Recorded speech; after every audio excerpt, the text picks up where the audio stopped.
Assalomu alaykum. Kuzatuvchilar. Bag'at Ogahiya kuxniy mebelaklar o'rnatilgan.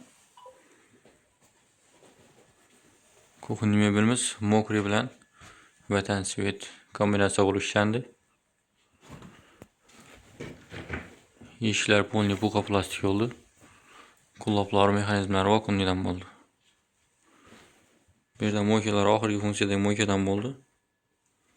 Moykaning ustiga suv ilgalarini qo'ydik.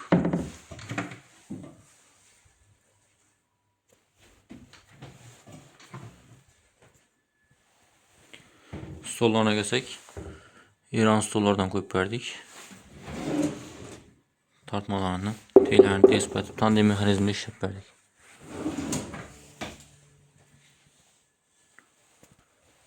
Bu 3. etaj oldu yine.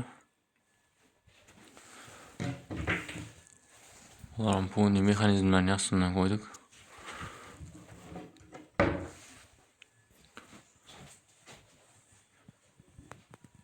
Kimen iç mebel gerek olsa murojaat etaverasizlar.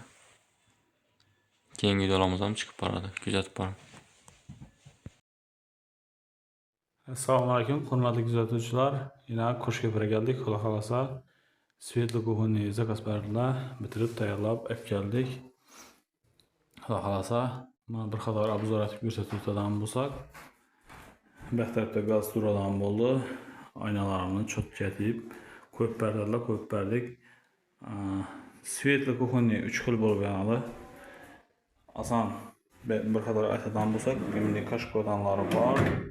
Kulak mexanizmlari hammasi cho'tki, mo'kaning ham yaxshidan qo'yib berdik. Simsitini olib qo'ydilar, yana bir teyin to'rvasi bo'ladi. Asan mokriy akrilda bo'ldi bu. Tovoq badamlari bo'ladi ichida, quloqlari o'zi tortib ketadi. Xohlasa 3-chi kuxniy mebel, to'y mebel, ugolok divan, kafe bar. Nishik mebel kerak bo'ladigan bo'lsa, bemalol telefon qilaverasizlar. Like bosib, kanalga obuna bo'lib qo'ying. Nomerlarimizni aytadigan bo'lsak, 99lik 021 38 32. Esa bizlar qo'llab-quvvatlab, like bosib, kanalga obuna bo'lib qo'ying. Hammaga rahmat, sog' bo'ling, salomat bo'ling. Keyingi videolarimizda xohlasa yetib boradi.